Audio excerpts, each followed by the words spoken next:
Baik, bismillahirrahmanirrahim. Assalamualaikum warahmatullahi wabarakatuh. Innal hamdalillah nahmaduhu wa nasta'inuhu wa nastaghfiruhu wa na'udzu billahi min syururi anfusina wa min sayyiati a'malina may yahdihillahu fala mudhillalah wa may yudlil fala hadiyalah. Asyhadu an la ilaha illallah wahdahu la syarikalah wa asyhadu anna Muhammadan abduhu wa rasuluh. Allahumma shalli wa sallim wa barik ala sayyidina Muhammadin wa ala alihi wa sahbihi ajmain. Amma ba'd. Masya Allah, tadi kita sudah mendengarkan nasihat-nasihat ya dari Ustaz Ridho ya. Keren ya, keren abis ya. Alhamdulillah. Ini forumnya forum untuk mualaf gitu atau gimana? Tapi ada sebagian juga yang. Oh, sebagian. Ada berapa banyak yang mualaf di sini? 1, 2, 3. Oh, mualaf banyak ya? Itu Hansen bukan di belakang itu? Waduh, Hansen keren. Cina belajar ke Mesir tadi. Masya Allah ya. Alhamdulillah. Nah, tadi seperti kata Ustaz Ridho, jangan sebut mualaf terus ya. Malu ya, mantan kafir aja ya. Mendingan disebut mantan kafir, mantan muslim. Halo, mending mantan kafir. Iya. Mualaf itu mungkin ada kayak semacam waktu lah ya. Jangan yang udah 10 tahun masih mualaf terus gitu. Kasihan gitu. Sampai masuk liang kubur masih mualaf terus. Ada beberapa guru kita yang juga begitu ya. Ustadz almarhum Ustadz Ihsan Mokoginta juga masih aja disebut mualaf. Padahal sudah dai ya. Mukalaf ya. Kalau begitu dia sudah terbebani dengan syariat Islam ya udah disebut mukalaf sebenarnya. Ya tapi ya karena memang ya di masyarakat kita mungkin berbeda ya. Ya begitulah ya kira-kira.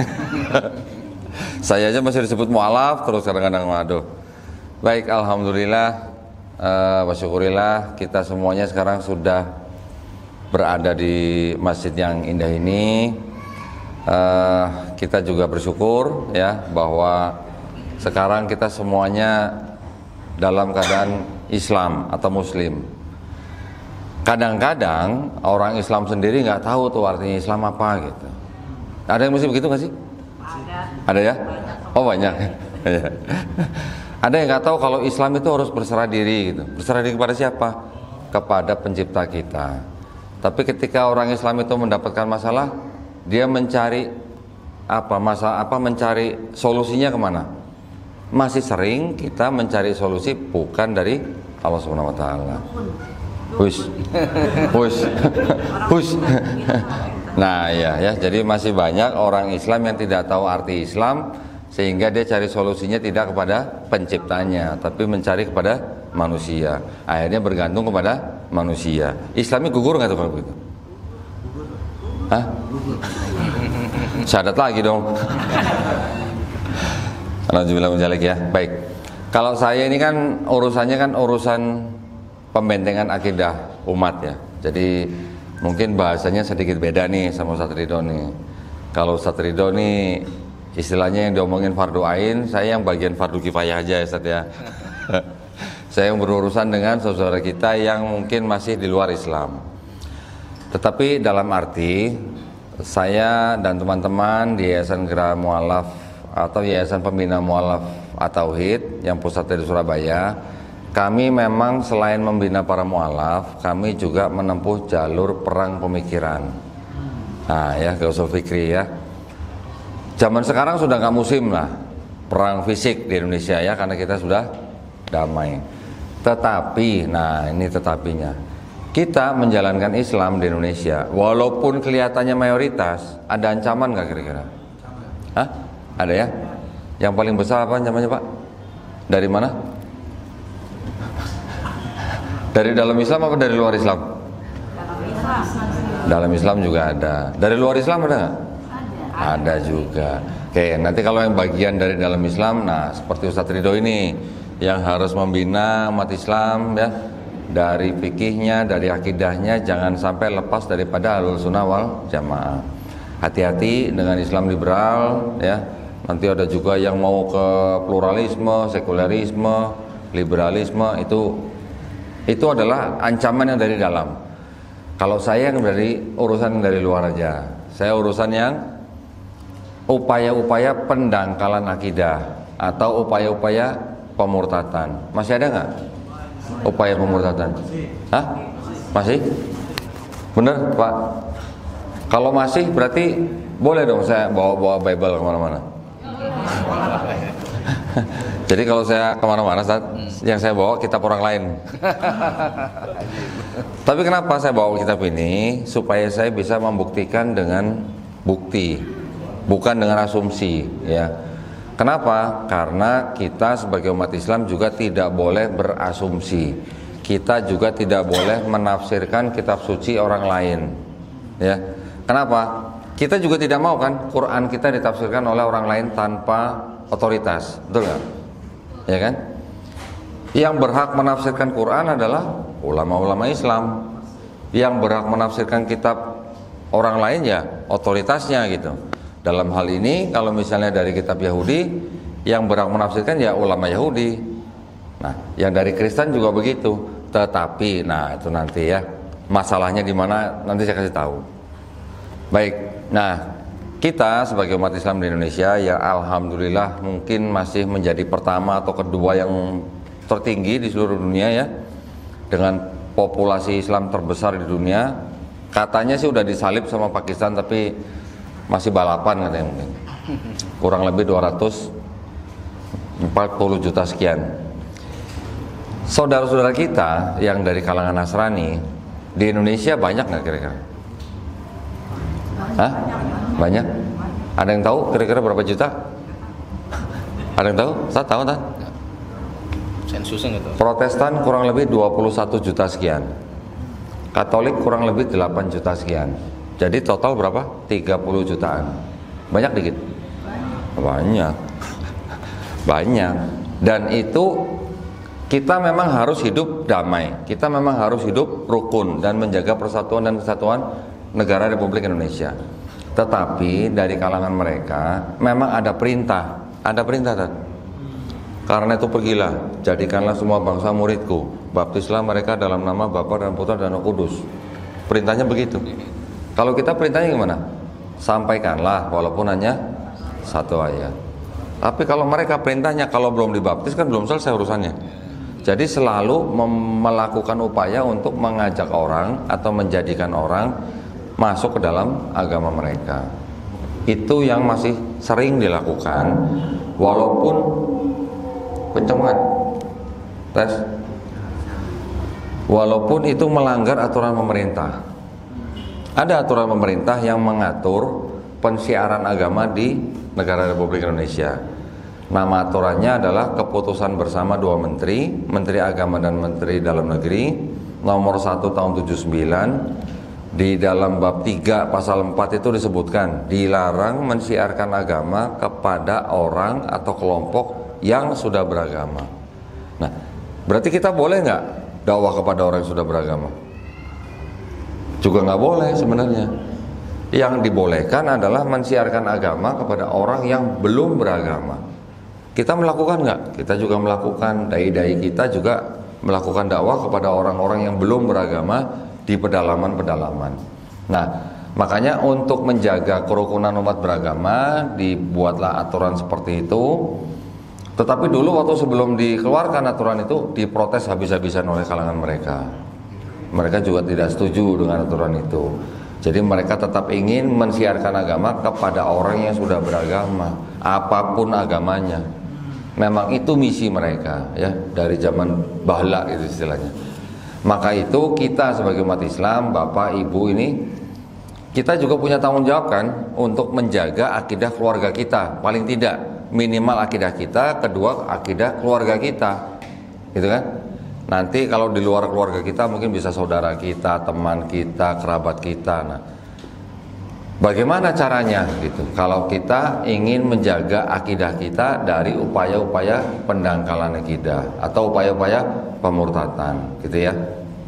Nah, kalau kita ingin menjaga dari sesuatu, kan kita harus tahu sesuatu ini isinya apa gitu. Betul kan? Contoh lah misalnya, Bapak Ibu misalnya mau beli mobil, pilih-pilih nggak Bu? Pilih-pilih lah. Mau beli rumah? Pilih juga ya. Jadi apapun sesuatu yang mau kita miliki, kan kita harus milih. Untuk memilih kan kita harus membandingkan. Untuk membandingkan kan kita harus tahu sifat dan karakteristiknya yang kita pilih gitu kan. Nah itu yang makanya boleh disebut oleh tadi Ustadz Ridho bahwa itu adalah fardu kifayah. Tidak perlu mungkin semua umat Islam mempelajari khusus tentang ilmu yang disebut dengan ilmu kristologi ya. Yang kami bawa ini adalah ilmu kristologi. Perlu nggak semua umat Islam belajar? Tidak perlu. Tetapi paling tidak mengetahui lah, mengetahui apa? Kulit-kulitnya atau mengetahui paling tidak intinya saja lah gitu ya. Karena ilmu kristologi itu ternyata juga cukup luas. Dulu saya pikir belajar cuma belajar Bible gitu apa gitulah. Wah ternyata sampai kemana-mana, sampai harus merambah kepada agama Yahudi gitu. Kalau kita belajar kristologi tidak belajar agama Yahudi juga tidak akan komprehensif gitu. Kalau kita hanya belajar agama Nasrani, cuman tahu akidahnya aja, kurang bisa menangkal. Tapi kalau kita bisa belajar Yahudi juga, oh sejarahnya Yahudi bagaimana, sejarahnya Nasrani bagaimana, bagaimana terbentuknya agama mereka, bagaimana tersusunnya kitab mereka, siapa yang menyusun, kapan disusun, itu enak kita ngomongnya ketika kita berhadapan dengan mereka, gitu ya. Kita tetap harus menghormati saudara-saudara kita yang Nasrani, tetap. Keluarga besar saya juga masih banyak yang Nasrani, tetapi dalam rangka membendung upaya pemurtadan itu yang harus kita pelajari, gitu ya. Sudah siap nih ngelihat kitab orang lain? Boleh nggak Tat? Boleh. Oh boleh. Ya, baik. Nah, ilmu yang disebut dengan ilmu kristologi itu sebenarnya adalah ilmu yang mempelajari awalnya nih, izinnya. Ilmu yang mempelajari tentang posisi yang kita kenal dengan Nabi Isa alaihissalam di dalam agama Nasrani. Teman-teman kita yang Kristen menganggap Yesus dan Isa itu sama atau beda? Ada yang tahu? Ada yang tahu? Ada khilaf nggak di sana? Ada. Nah justru itu saya tanya di sini. Bapak Ibu nanti jangan kaget. Ada sebagian orang Kristen bilang Yesus dan Isa itu sama, sampai mereka bikin kitabnya. Ini kitab mereka yang menggunakan kata Isa Al-Masih. Bahkan ada kata Insya Allah di sini. Nanti ada lagi kitab yang pakai kata Assalamualaikum, ada yang pakai masjid, bahkan ada yang pakai Ka'bah. Cuma saya nggak bawa tuh yang pakai Ka'bah tuh. Itu udah sangat tua tuh, kertasnya udah lapuk gitu. Kenapa? Nah mereka bilang sama. Tapi mereka bikin kitab ini untuk apa? Untuk mendekati umat Islam. Untuk apa? Untuk mengajak umat Islam masuk. Tujuannya itu. Itu orang-orang yang bilang yang sama, itu tujuannya untuk itu. Tapi nanti di lain pihak ada juga teman-teman Kristen yang bilang tidak sama. Siapa mereka yang bilang tidak sama? Yang berdebat dengan kami. Yang berdebat dengan saya bilang Yesus dan Isa itu tidak sama. Karena apa? Karena kalau di kitab mereka Yesus lahir di kandang domba katanya. Padahal nggak ada kata kandang domba di sini, nggak ada. Nanti bilangnya lagi kalau yang di Islam lahirnya di bawah pohon kurma. Mereka bilang beda, gitu ya. Jadi mereka memang bisa harus menempatkan kapan mereka perlu gitu.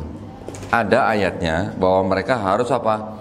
Harus cerdik seperti ular, tulus seperti merpati. Ilmu itu ilmu mereka begitu ya. Untuk berhadapan dengan orang Islam mereka harus mempunyai ilmu atau menerapkan ilmu cerdik seperti ular, tulus seperti merpati. Maksudnya gimana ya, dalam prakteknya begitulah. Mereka kira-kira harus bisa dalam tanda kutip kalau perlu mengelabui gitu, tapi kelihatannya tulus gitu ya. Ya contoh begitu. Ada sebagian yang bilang Yesus dan Isa sama, ada sebagian lagi yang bilang beda, bisa berputar-putar begitu gitu ya. Nah yang saya bawa ini adalah kitab mereka. Ini kitab tulisannya apa Tat? Alkitab. Di sini tulisannya Alkitab. Bapak Ibu kalau nanti misalnya di jalan atau di mall atau di supermarket dideketin orang, disuruh atau mau dikasih ini, mau diterima nggak Bu? Hah? Ibu jangan. Kalau saya dikasih saya ambil. Malah saya bukain gitu. Tapi kita sebagai umat Islam kalau melihat begini, jangan sebut ini Alkitab. Kenapa? Karena Al-Quran kita juga disebut Alkitab juga. Kalau ini sebut aja Bible. Ya. Bible itu dari kata biblos, bahasa Yunani. Biblos itu dari kata kumpulan buku-buku gitu. Ya. Di dalam kitabnya orang Kristen itu kita bisa mengetahui ada 2 bagian. Beda-beda ya jumlah kitabnya ya Ustaz ya. Kalau Quran di Indonesia berapa surah? 114. Kalau di Maroko berapa, Pak, Bu? Di Maroko jumlah surahnya sama ya? Semua sama ya?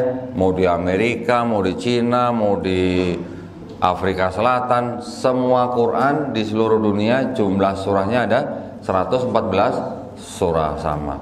Tapi jumlah ayatnya sama nggak? Beda. Hah? Jumlah ayat beda. Jumlah ayat atau sistem penomoran ayat? Sistem penomoran. Nah, jumlah ayatnya sama. Cuman sistem penomoran ayatnya yang berbeda ya. Jadi sistemnya hanya sistem penomoran ayatnya. Ada yang memberikan basmalah dengan nomor, ada yang tidak gitu kan? Enggak, dari segi pendapat kiroatnya dia bukan ayat Al-Quran. Oke, tetapi nomornya. Tetapi di dalam mushaf tertulis. Di dalam mushaf tertulis, tapi bukan sebagai ayat. Oke, pendapat sebagai ayat atau bukan. Tetapi di dalam mushaf semuanya tertulis. Mau di Maroko, mau di Indonesia, mau dimanapun tertulis. Ini hanya khilafiyah tentang itu ayat atau bukan gitu ya. Tetapi kalau ini jumlah suratnya 66 surat, 66 buku ya. Ini ada kitabnya orang Katolik. Ini 73 buku. Ini 66, ini 73. Bible juga. Bible juga, ya sama. Ini ada Ortodoks 78 buku. Ya, beda kan? 66, 73, 78. Ini ada yang Ethiopia 81. Jadi kalau kita tanya yang bukan firman Tuhan yang mana gitu. Karena ada yang 81, ada yang 78, 73, 66. Ya, ini di kalangan mereka masih ada perbedaan seperti ini. Dari sisi kitabnya. Berarti kalau mereka bilang kitab mereka itu firman Tuhan, berarti firman Tuhan yang turun menjadi kitab ternyata belum selesai urusannya. Masih ada perbedaan gitu. Ya, ada yang 66 Protestan, 73 Katolik, Ortodok 78, Ethiopia 81. Kalau Islam sudah final, sudah selesai dengan Qurannya. Semuanya sama 114 surah, jumlah ayatnya hanya perbedaan sistem penomorannya saja. Ya, masalah tadi khilafiyah itu ayat atau bukan itu yang penting tetap tertulis di dalam mushafnya, gitu ya. Kecuali kalau yang satu bilang ini bukan ayat terus tidak mau menulis dalam mushaf, itu lain cerita. Kalau ini kan tertulis semua gitu kan mushafnya kan. Nah, kalau ini belum selesai. Terus kalau di Islam misalnya nih ya, kita kalau dari sisi atau kacamata akademisi ya, di seluruh dunia dianggap Islam yang kelihatan ada 2 kelompok, ada Sunni, ada Syiah. Ya, walaupun hampir seluruh kalangan Sunni tidak menganggap Syiah sebagai Islam, tetapi masih ada dari kacamata luar Islam yang menganggap Sunni dan Syiah ini adalah bagian daripada Islam. Oke. Tetapi ketika ditanya Syiah, Tuhanmu siapa? Sama, Allah Subhanahu wa taala. Nabimu siapa? Sama, Nabi Muhammad SAW. Kitabmu apa? Sama, Quran, ya. Kiblatnya sama. Kiblatnya sama. Tetapi kalau di Kristen ada yang disebut dengan Kristen Protestan, Kristen Katolik, Ortodok atau Ethiopia ini disebut sebagai kalangan Trinitarian. Nah, Trinitarian itu artinya Kristen yang percaya dengan akidah Trinitas atau Tritunggal ya. Kalau yang bekas mualaf yang mantan kafir pasti tahu ya Trinitas ya ya. Kalau yang muslim dari lahir belum pernah dengar mungkin bingung gitu apa Trinitas gitu ya. Trinitas itu adalah akidah mereka yang mengatakan bahwa Tuhan itu Esa. Tetap mereka bilang Esa. Mau digebukin gimana tetap mereka bilang tetap Esa. Tetapi, nah selalu tetapinya, tetapi Tuhannya mereka bilang bisa bermanifestasi dalam 3 pribadi, ya. Ada Bapa, Putra, Roh Kudus. Berapa Tuhannya? Mereka bilang 1. Tetap bilang 1. Nanti kalau tanya, Bapa itu Tuhan, Yesus itu Tuhan, Roh Kudus itu Tuhan, tapi bukan 3 Tuhan, tapi 1 Tuhan. Paham nggak, Pak? Paham? Hah? Alhamdulillah kalau nggak paham. Mendingan nggak usah paham gitu ya. Karena kalau dibilang 3 Tuhan, tapi bukan 3 Tuhan tapi 1 Tuhan, itu memang tidak bisa diterima dengan akal dan fitrah manusia gitu, ya. Nanti lanjut lagi, Bapa itu Maha Kuasa, Yesus itu Maha Kuasa, Roh Kudus Maha Kuasa, tapi bukan 3 Maha Kuasa, tapi 1 Maha Kuasa. Paham tak? Pusing lagi. Nah, pusing. Ada botrek. Tapi gini, ya. Kita tidak boleh mengolok-olok keyakinan orang lain. Kita tidak boleh mengolok-olok agama orang lain, ya. Bahkan Allah Subhanahu wa taala sendiri juga melarang kita untuk menghina sesembahan orang lain, ya kan? Tetapi maksudnya gini, kenapa saya ceritakan seperti ini? Supaya Bapak Ibu nanti jangan kaget kalau di jalan ada yang mengajarkan seperti itu ke Bapak, mengajak ke agama mereka. Nanti mereka dengan cerita bagaimana, nanti dengan muter-muter seperti apa, bisa mempengaruhi orang Islam untuk keluar dari Islam. Apalagi, nah ini yang sering terjadi. Apalagi kalau Bapak Ibu sedang ada masalah ekonomi, mereka tawarkan dengan bantuan ekonomi. Nah, mending kalau sembako, Bu. Mending kalau cuma sembako. Kecil lah itu masih lah. Saya pernah mengurusi seorang bukan mualaf loh. Ini padahal muslim loh, muslim ya. Ibunya masuk rumah sakit, di rumah sakit Kristen di Bandung. Diurus sama anaknya. Harus operasi. Rumah sakit bilang harus operasi. Biayanya sekian. Nggak punya uang gitu ya. Akhirnya ditawarkan, mau nggak kami operasi gratis, nggak usah bayar, tapi masuk Kristen. Gimana? Gimana kalau ada posisi seperti itu? Pak, Ibu, gimana? Ada, saya ahli Islam, dia sakit, tapi doanya harus doa Kristen. Nah, ada. Nanti ada juga rumah sakit yang ketika ada seorang pasien yang sudah sakaratul maut, ya, pihak keluarga suruh keluar, nggak boleh di dalam, nggak boleh nungguin. Nanti yang masuk tim mereka, bilangnya mau penghiburan, mau apalah, tapi akhirnya bagaimana caranya supaya orang itu ada dianggap masuk ke dalam Kristen. Nah, kami pernah mengurus keluarga Islam di rumah sakit Kristen di Bandung, minta tolong ke kami, ini mereka kata mau dioperasi, tapi mau dibiayain sama mereka, kalau mereka mau, mereka harus masuk Kristen. Kita kirim utusan ke sana. Akhirnya kita bantu, kita bayar biaya yang sudah dipakai di situ sebelum biaya operasi, kita keluarkan, kita pindahin ke rumah sakit Islam. Bisa begitu. Jadi kalau cuma sembako kecil, Bu, gitu. Ini sampai biaya operasi dengan syarat masuk agama mereka. Bagaimana kita, ya, teman-teman kita, saudara kita di tempat yang mungkin terpencil, yang butuh, ya, butuh bantuan, itu didekati dengan cara-cara seperti itu. Nah, nanti mereka masuknya juga tidak hanya dari masalah sisi kesehatan, pendidikan juga. Pendidikan itu yang dulu ketika negara Indonesia baru berdiri, ketika pemerintah baru menyusun sistem pendidikan nasional, itu luar biasa pertentangan mereka, ya. Mereka sangat menentang kalau dibuatkan sistem pendidikan nasional. Mereka maunya ada unsur-unsur pendidikan dari agama mereka. Khusus untuk pendidikan agama, mereka sangat-sangat frontal gitu, ya, termasuk dengan pensiaran agama. Belum lagi nanti apa tadi? Kesehatan, pendidikan, nanti apa lagi? Di pemerintahan. Di pemerintahan juga mereka berusaha sebanyak mungkin masukin orang-orang mereka, ya. Orang itu nggak punya rumah, dikasih rumah. Bisa begitu. Banyak lah, pokoknya banyak modus lah. Nah, kita yang harus benar-benar menjaga akidah kita. Kita harus benar-benar bisa membentengi akidah kita sendiri. Nah, caranya bagaimana? Dengan kita tahu kondisi mereka yang begini. Ketika kita tahu, kita tanyakan, mereka bingung sendiri jawabnya. Berarti kalau tadi yang pertama, firman yang jadi kitab masih belum selesai urusannya, yang saya sebut dengan kelompok Trinitarian ini, nanti ada kelompok lagi yang namanya Unitarian. Nah, ada Nasrani tapi tidak menyembah Nabi Isa sebagai Tuhan, Ustaz. Itu namanya kelompok Unitarian, ya. Kelompok Unitarian ini menganggap Yesus atau Isa itu hanyalah ciptaan, tetapi dia ciptaan yang sangat mulia, bahkan lebih mulia dari malaikat, tapi tetap tidak atau bukan Tuhan. Nanti ada kelompok lagi Kristen yang tidak menerima Trinitas. Mereka mengatakan Bapa itu Yesus, Yesus itu Bapa gitu. Jadi hanya satu pribadi, bukan tiga pribadi seperti Trinitarian ini gitu. Jadi ada tiga kelompok utama. Di luar ini nanti ada lagi Kristen yang ngaku Tuhannya tiga. Pernah dengar, Bu?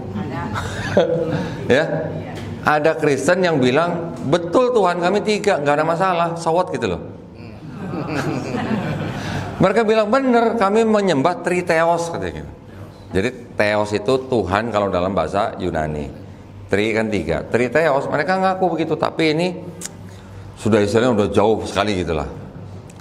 Itu kelompok-kelompok seperti itu ada dan sekarang sudah mulai menyebar gitu ya. Karena mereka mungkin sudah tidak bisa mempertahankan akidah Trinitasnya, jadi mereka udah ngaku tiga-tiga gitu Tuhannya gitu. Karena gini, contoh begini ya. Ketika mereka bilang, yang Trinitarian bilang, Tuhan kami dalam tiga pribadi tapi satu Tuhan atau Esa. Tapi ketika kita tanya di dalam kitab mereka tuh ada cerita Yesus dibaptis di Sungai Yordan. Ya. Nanti Roh Kudus turun dalam bentuk burung merpati. Terus ada suara di langit, inilah anakku yang kukasihi gitu. Jadi ada suara di langit disebut sebagai suara Bapa, ada Roh Kudus jadi burung merpati, ada Yesus di Sungai Yordan. Kalau bilang Tuhannya satu, itu nongol bareng tiga-tiganya gitu. Jadi satu per tiga gitu. Orang dengan nalar yang sehat pasti akan mengatakan tiga, tapi karena doktrin mereka harus bilang satu gitu. Ya. Itu yang dari kalangan Trinitarian begitu. Makanya mungkin karena kitabnya sendiri yang membantah teori mereka, akhirnya timbul ajaran-ajaran yang lain seperti itu. Karena kitab mereka banyak ayat-ayat yang sifatnya ambigu gitu, atau bisa dimaknai ganda gitu. Ya, bisa multi tafsir istilahnya begitulah. Jadi makanya timbul aliran-aliran yang banyak. Nah, ini dari sisi kitabnya. Dari sisi kelompoknya juga masih ada kelompok yang berbeda-beda. Jadi kekristenan sebagai sebuah institusi itu sebenarnya konsep ketuhanannya belum final gitu, belum kelar gitu kalau orang Betawi bilang gitu ya. Karena masih ada kelompok-kelompok dengan teologi yang berbeda-beda, beda dengan Islam. Oke. Nah, saya kepada Bapak Ibu ini membawa kitab-kitab ini sebenarnya tujuannya hanya menunjukkan bahwa kitabnya orang Kristen ya. Sekarang yang mayoritas di Indonesia kan Protestan nih. Ini kitabnya ini Protestan nih. 66 kitab ini itu sama dengan 66 kitab yang ada di sini. Cuman yang di sini ada tambahan 7 kitab namanya Deuterokanonika. Oke. Kitab yang Protestan ini kalau kita lihat di sini kan ada dua bagian nih. Ada yang indeksnya warna hitam, ada yang indeksnya warna merah ya. Ini kalau di Quran ada indeks bagus juga kayaknya. Ya, Al-Fatihah, Al-Baqarah, Al-Imran gitu ada indeksnya. Ini kalau kita lihat dari belakang kirain kamus bahasa Arab kok. Mahmud Ya. Yunus. Ya, ini ada dua macam warna indeks kan, ada hitam, ada merah. Yang hitam ini yang disebut dengan Perjanjian Lama ya. Perjanjian Lama itu yang kitab disebut kitab Kejadian sampai kitab Maleakhi di sini. Yang indeksnya merah ini yang disebut dengan kitab Perjanjian Baru. Kitabnya dari Matius sampai Wahyu. Nah, mungkin orang Kristen sendiri nggak tahu bahwa di dalam kitab mereka ini yang Perjanjian Lama itu asalnya dari kitab apa. Ya. Yang hitam ini yang Perjanjian Lama itu asalnya dari kitab ini ternyata nih. Ini yang disebut dengan kitab Tanakh. Kitab Tanakh ini adalah kitabnya orang Yahudi. Nah, ditulisnya dalam bahasa Ibrani seperti ini tata. Yang Makoli itu. Nah, ini. Bukan yang Makoli. Makoli apa? Bahasa Ibrani itu. Ya, ini Ibrani. Oh, itu. Suryani, Ibrani, Arab sebenarnya sama-sama bahasa Semitik. Suryani itu adalah ya bagian daripada bahasa Aramaik. Ini bahasa Ibrani ini, ya. Sama dari kanan ke kiri bacanya, tulisnya juga sama. Kitabnya orang Yahudi ini ditulis kira-kira abad ke-5 sebelum Nabi Isa alaihissalam, sebelum abad Masehi, ya. hampir 500 tahun sebelum ada Yesus gitu istilahnya. Nah, kitab ini yang akhirnya menjadi perjanjian lamanya orang Kristen. Kenapa dipakai oleh orang Kristen? Karena dianggap kitab perjanjian lama ini menubuatkan tentang Yesus di perjanjian baru. Loh, ceritanya bagaimana? Apakah orang Yahudi bilang bahwa ini ada nubuat buat Yesus? Sama sekali nggak ada. Sama sekali tidak ada. Orang Yahudi bilang sebuah nubuat di dalam kitab mereka itu sifatnya bukan yang ratusan tahun gitu penggenapannya, tapi penggenapannya kebanyakan pendek-pendek gitulah. Mungkin 1-2 yang agak panjang, tapi kebanyakan pendek-pendek. Nah, dari mana ceritanya kitabnya orang Yahudi bisa menjadi bagiannya orang Kristen? Ini yang harus kita tahu nih. Jadi kitabnya orang Yahudi itu di abad ketiga sebelum Masehi diterjemahkan ke dalam bahasa Yunani yang namanya kitab ini Septuaginta. Ya, ini dalam bahasa Yunani ini. Jadi kitab ini Ibrani diterjemahkan dalam bahasa Yunani. Setelah itu yang ini baru terjemahannya diresensi.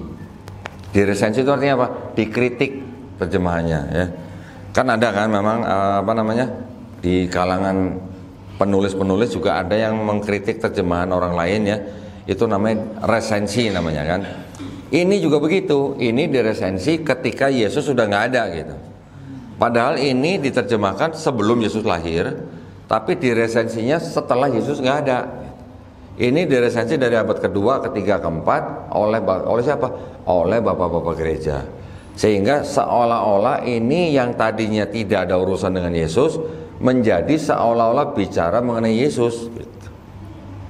Ya, karena ada resensi tersebut gitu. Nah, ini yang akhirnya dijadikan separuh lebih ya, sebenarnya kalau separuh lebih ya, 2/3 kali ya, 2/3-nya kitab Kristen gitu. Jadi artinya Kristen menafsirkan kitabnya orang Yahudi yang ini tapi dengan kacamata Kristen gitu. Nah, boleh nggak Quran ditafsirkan oleh orang lain dengan kacamata mereka? Nggak boleh, nggak bisa. Begitu juga ini, orang Yahudi kan yang punya otoritas untuk menafsirkan ini, ya kan? Tetapi kitabnya mereka ini yang ditafsirkan oleh Kristen dengan kacamata Kristen. Kacamata Kristen itu bagaimana sih? Nah, ini yang kita harus tahu nih ya. Kacamata Kristen itu artinya adalah yang tadi mereka punya akidah yang utama adalah yang 3 pribadi itu ternyata kacamata yang berasal dari ajaran Platonisme. Pernah dengar Pak, Bu? Platonisme, Plato. Bukan nama planet. Kalau planet Pluto gitu ya. Ini Plato, seorang filsuf ya dari Yunani yang mengajarkan kayak semacam filosofi Yunani yang akhirnya digabungkan dengan monoteismenya Yahudi. Ya. Yang merealisasikan atau yang mempelopori atau yang mempopulerkan siapa? Itu adalah seorang filsuf juga yang namanya Philo atau Philo tulisannya. Philo. Philo, pernah dengar ya? Dia yang mencoba menggabungkan antara filosofi Yunani dengan monoteismenya Yahudi. Nah, karena orang Yahudi banyak tinggal di daerah atau tinggalnya tersebar di daerah Mediterania, Mesir, Yerusalem, Palestina, Persia, Turki dan sebagainya, daerah situ.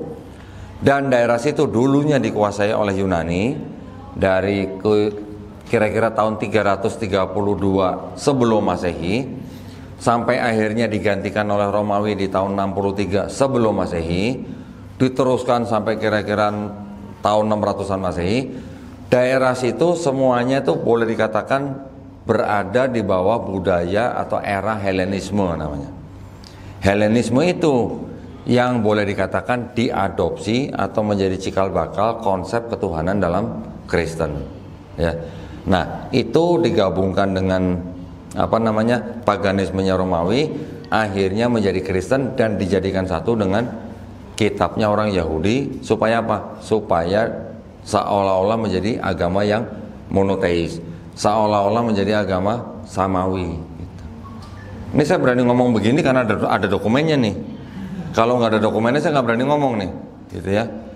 Nah, jadinya ketika kalau kita melihat istilahnya apa ya, benang merahnya dari kitabnya orang Yahudi, sebenarnya ajaran konsep ketuhanannya dan konsep keselamatannya sebenarnya sama dengan Islam. Sama dengan Islam. Di sini dikatakan apa? Tuhan bukanlah manusia.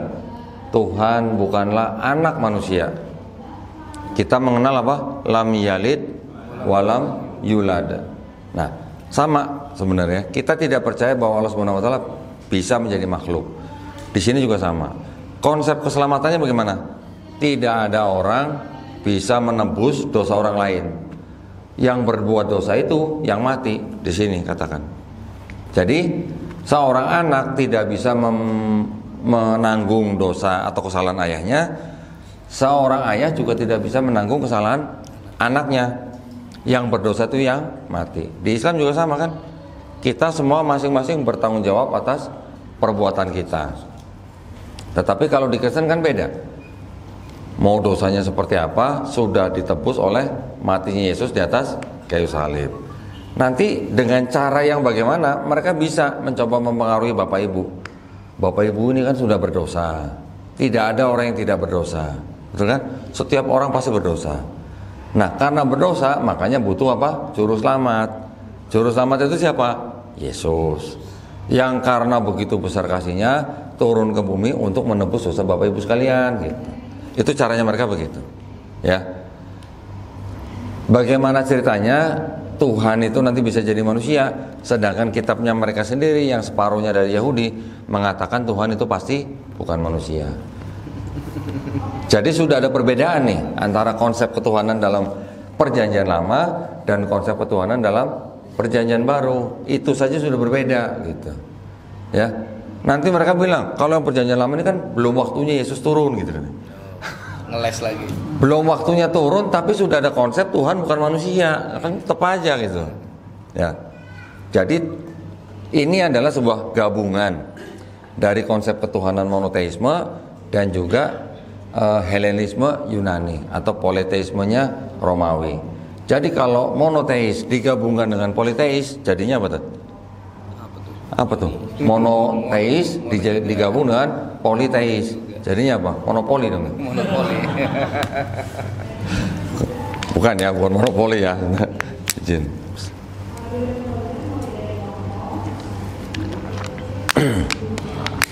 Nah, jadi kalau kita sudah tahu yang seperti itu, enak nggak kita membandingkan dengan iman kita Islam? Mudah jadinya, ya kan? Seperti tadi contoh kita mau beli rumah, kita mau beli mobil, kita sudah memilih, kita harus memilih, dan kita tahu apa yang kita pilih. Oh ini speknya begini, kelebihannya ini, kekurangannya ini, yang ini begini, begini. Sama, jadi ketika kita sudah tahu isinya mereka begini, kan gimana? Kalau sampai murtad kan kebangetan gitu loh. Betul kan? Dengan akal dan nalar yang sehat, ya nggak mungkin gitu loh bisa murtad. Kalau tidak terpaksa, itu betul namanya ekonomi. Gitu ya. Nah makanya itu umat Islam juga saya sangat berharap di Indonesia ini, negara yang besar ini, bisa lebih mengoptimalkan yang namanya zakat. Ya, zakat itu buat 8 asnaf itu memang sangat-sangat diperlukan. Ya. Belum lama saya didatengin sama salah seorang petinggi Basnas, tapi Basnas DKI ya, bukan Basnas Nasional lah. Basnas DKI datang ke saya bawa laporan keuangan. Petinggi Basnas ini ternyata juga subscriber saya, Ustaz. Penonton. Senang dia ngelihat saya sahadatin orang, senang. Tapi ketika saya memberikan uang zakat kepada yang bersahadat, dia bilang, Kodondi sebenarnya nggak boleh memberikan zakat, menyalurkan zakat. Kodondi sebagai yayasan tuh nggak boleh. Kenapa, Ustaz? Karena bukan amil zakat. Nah, ya memang benar. Yang boleh menyalurkan zakat ya amil zakat gitu ya. Akhirnya maksudnya dia tuh mau membantu gitu supaya yayasan kami diproses bisa jadi amil zakat. Alhamdulillah kan. Dia juga memberitahukan kepada kita, dia bawa laporan keuangan. Kok ini anggaran zakat untuk mualaf di DKI ratusan juta. 500 juta lebih lah. Tapi yang sudah disalurkan kepada para mualaf di daerah DKI nggak sampai 1% coba, nggak sampai 1%, tidak sampai 0,5%. Saya ngeliatnya begitu. Gimana? Uangnya ada, tapi nggak tersalurkan, gitu. Dan juga proses atau jenjangnya itu penyalurannya mungkin masih harus koordinasi lagi ya. Makanya saya bilang, rasanya kita perlu nih bikin asosiasi, gitu ya. Di Indonesia banyak mualaf center, ada Geraha Mualaf, ada mualaf center, nanti ada MCIP gitu ya, ada Ayasofya, ada Dompet Duafa, dan beberapa masjid besar. Mungkin di ini kan juga ada mualaf center, di Masjid Lause, Masjid Darussalam banyak mualaf center. Tetapi kalau saya tanya kepada orang yang paling berwenang misalnya, berapa orang yang masuk Islam di Indonesia dalam 1 tahun? Ada yang bisa jawab? Nggak ada yang bisa jawab. Kenapa? Karena datanya terpencar-pencar, dipegang oleh masing-masing mualaf center gitu. Ketika saya tanya berapa orang masuk Islam di Indonesia dalam setahun, nggak ada yang bisa jawab. Dan di daerah mana yang paling banyak masuk Islam, itu juga nggak ada yang bisa jawab, karena datanya terpencar-pencar. Nah, makanya saya mengusulkan kepada MUI, Ustaz, tolong bantu kami bikin asosiasi, ya, supaya mualaf center itu bisa menjadi anggotanya. Setiap bulan bisa lapor data, setiap bulan kita bisa dapat data. Jadi kita setiap bulan bisa monitor berapa orang yang masuk Islam, di daerah mana yang banyak masuk Islam, faktor apa yang membuat dia masuk Islam, bantuan apa yang sudah diberikan kepada mereka yang masuk Islam, dan sepertinya, ya, hal-hal seperti itu. Nah, itu yang memang harus kita perhatikan supaya mualaf-mualaf itu juga tidak seperti orang yang baru masuk ke dalam hutan sendirian gitu. Paling nggak ada temennya gitulah yang ngasih tahu jalannya lewat sini gitu.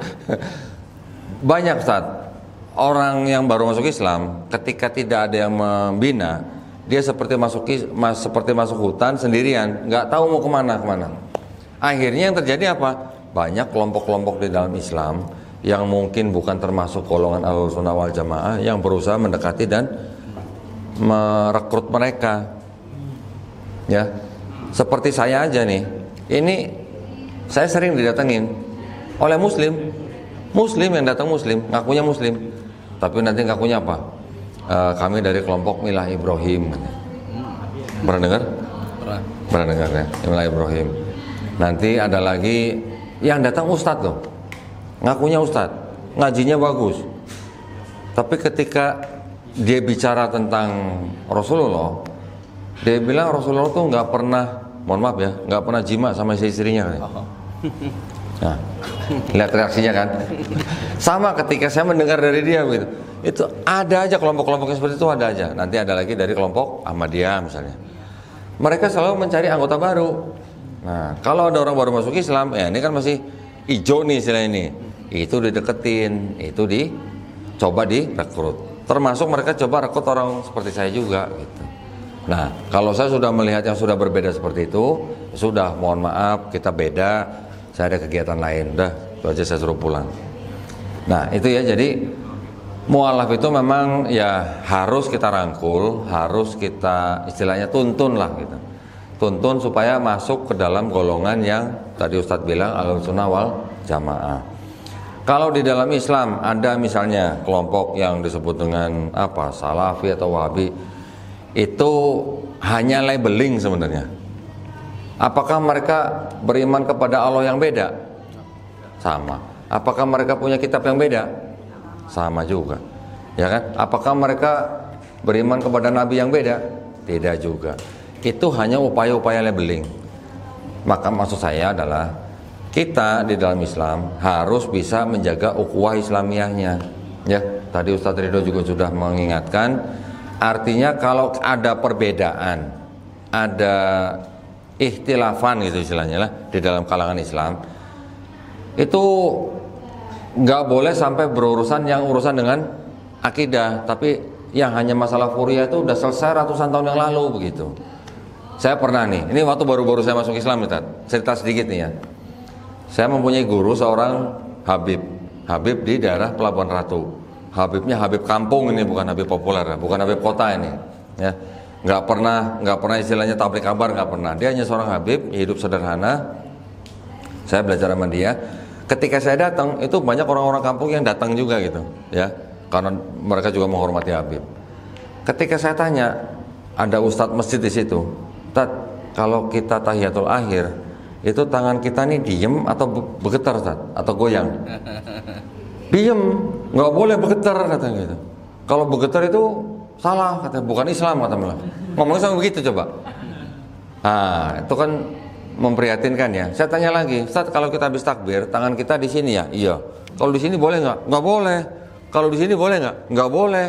Kalau begini, apalagi gitu. Nah, jadi hal-hal seperti ini nih masih banyak di kalangan umat Islam ya, masih banyak yang belum tahu perbedaan mazhab. Ketika ada perbedaan mazhab, bukan berarti kita langsung menuding saudara kita bukan Islam gitu. Bahkan kalau yang di daerah-daerah awam atau daerah-daerah kecil seperti itu, yang umat Islam banyak yang awam, ketika mereka melihat ada orang sholat di masjid dengan cara yang sedikit aja berbeda dengan mereka bukan nanya itu Islam apa, mereka bukan nanya begitu, mereka nanya itu agama apa gitu. Nanyanya sampai begitu gitu ya. Cukup memprihatinkan. Nah, makanya tugas Ustadz Ridho dan teman-teman untuk makin meluaskan ajaran Islam dalam arti merata gitu ya, di daerah-daerah terpencil juga dai-dai kita dari lembaga-lembaga seperti Muhammadiyah atau NU harus lebih banyak gitu ya. Kami di Yayasan Pembina Mualaf tuh sering dimintain bantuan. Nanti ada yang dari daerah Karo misalnya, kok kami ini Muslim ya, tapi kami ini ngaji aja nggak bisa, sholat aja nggak ada yang ngajarin katanya. Gimana? Itu di daerah-daerah terpencil, Muslim tapi nggak ada yang ngajarin, Quran aja nggak punya gitu, mau ngaji aja nggak bisa. Itu yang harus kita juga perhatikan gitu. Bukan cuman yang baru-baru masuk Islam aja, yang lama pun juga masih banyak yang belum bisa baca Quran ya. Ini yang harus kita ingat, kita selalu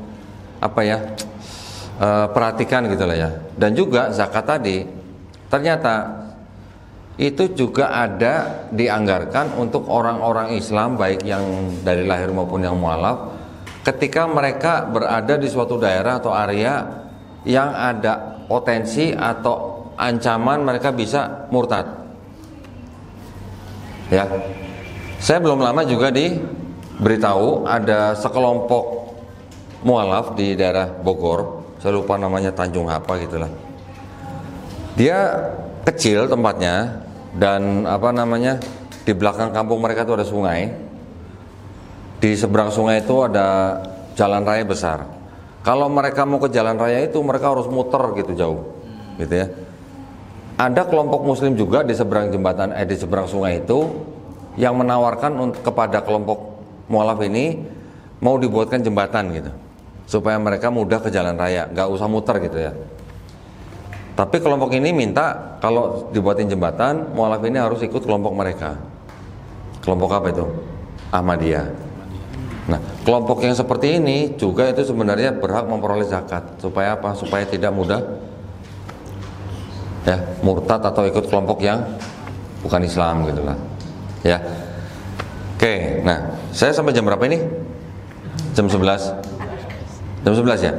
Oke, saya tadi hanya memberitahukan yang paling dasar ya, hanya masalah dari kitabnya beda, konsep ketuhanannya beda, kelompoknya beda, konsep keselamatannya juga tadi beda kan. Nah, saya hanya ingin memberitahukan ini ilmu kristologi yang paling dasar, bahwa kita ketika menghadapi orang yang mencoba memurtadkan kita atau anggota keluarga kita, kita harus tahu dulu ilmunya mereka, gitu ya. Kristen, kata Kristen itu yang orang Kristen bilangnya kata Kristen itu adalah pengikut Kristus gitu. Kristus itu adalah gelar daripada Yesus. Kristus sama dengan Al-Masih gitu. Kita Al-Masih, mereka Kristus. Nah, yang kita juga harus tahu di dalam kitab mereka, ternyata Yesus juga tidak pernah mengajarkan agama Kristen. Nah, kenapa saya berani ngomong gini? Karena saya sudah pelajarin 4 kitab yang ada di sini yang disebut dengan kitab Matius, Markus, Lukas, Yohanes. 4 kitab itu oleh orang Kristen sering disebut apa? Injil. Ya, betul. Mungkin kita juga masih banyak, kita sendiri masih menyebut kitab mereka ini Injil, betul nggak, Ustaz? Secara keseluruhan, ya. Secara keseluruhan. Iya. Injil. Itu salah sebenarnya. Bukan. Nanti ada lagi 4 kitab khusus yang disebut dengan Matius, Markus, Lukas, Yohanes. Itu juga orang Kristen bilang Injil, kita juga sering sebut itu Injil gitu. Ya.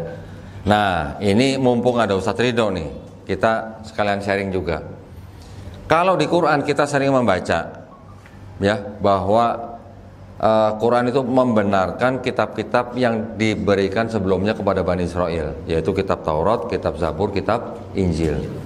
Pertanyaan kita nih, apakah Taurat, Zabur, Injil yang disebut di dalam Quran, apakah ini? Bukan. Gimana bisa buktikan bahwa ini bukan Taurat, Zabur, Injil? Di sini ada kata-kata Taurat, di sini ada kata-kata Mazmur. Mazmur itu Zabur, dan di sini juga banyak kata Injil. Bagaimana kita yakin bahwa ini bukan Taurat, Zabur, Injil yang disebut dalam Quran? Gimana? Yang aslinya di mana? Nah, kalau ditanya asli di mana, saya mau kasih definisi dulu nih. Saya mau kasih disclaimer dulu atau pernyataan dulu. Jadi menurut saya yang disebut dengan Taurat, Zabur, Injil itu adalah wahyu-wahyu, ya, wahyu-wahyu yang diturunkan Allah Subhanahu wa taala kepada nabi dan rasulnya untuk Bani Israel pada zaman itu. Setuju nggak? Yep, betul. Setuju. Kalau wahyu bentuknya seperti apa? Maksudnya gimana nih bentuk? Kalau wahyu wujudnya seperti apa? Wahyu. Wahyu itu kan apa? Pesan atau pengetahuan yang diterima oleh nabi dan rasulnya, ya kan? Yang disampaikan kepada umatnya atau kaumnya, ya, untuk waktu tertentu. Kalau kita ngopi misalnya di bawah, wah, kita ngopi dapat apa? Ilham. Kalau wahyu bukan buat kita lah ya. Wahyu konotasinya untuk nabi, betul kan? Ketika nabi menerima wahyu, wahyu itu masuk ke dalam kolbunya, Ustaz ya. Kolbu. Kolbu itu di mana? Kita sering kan mendengar kata kolbu kan? Kolbu di mana, Pak? Hati di mana? Hati di sini, Bu. Bukan di sini. Hati di mana? Hati di sini. Kita sering mendengar kata hati ya. Hati itu artinya apa? Bukan otak kan hati kan? Kolbu itu hati. Hati di mana? Yang disebut dengan hati yang bisa untuk mempunyai pesan atau menerima pengetahuan. Iya, sanubari di mana, Bu? Ini lever, Bu. Hati itu di sini. Tapi yang sering kita bilang hati, kenapa kita pegangnya jantung ya? Ya kan? Ternyata, nah, di dalam ilmu pengetahuan, di dalam ilmu kedokteran, ternyata yang disebut kolbu itu ya jantung itu. Kok bisa? Emang jantung bisa punya memori? Ya, emang jantung bisa menerima pesan ilahi? Ternyata bisa. Nah, ternyata bisa. Kenapa? Kalau otak kita memiliki sambungan-sambungan yang disebut dengan neuron, apa ya? Neuron sistem ya. Sistem saraf di dalam otak yang jumlahnya katanya sampai 100 miliar sambungan. Ternyata jantung kita juga punya sistem saraf, ya, sistem saraf memori yang jumlahnya kira-kira 40.000. Nah, kalau yang mau belajar ini, ikutin kajiannya Dr. Aisyah Dahlan, dia ahlinya tuh, ya. Ketika saya ketemu dengan Dr. Aisyah Dahlan, saya berbicara mengenai kitab-kitab yang begini, terus saya juga berbicara mengenai Taurat, Zabur, Injil.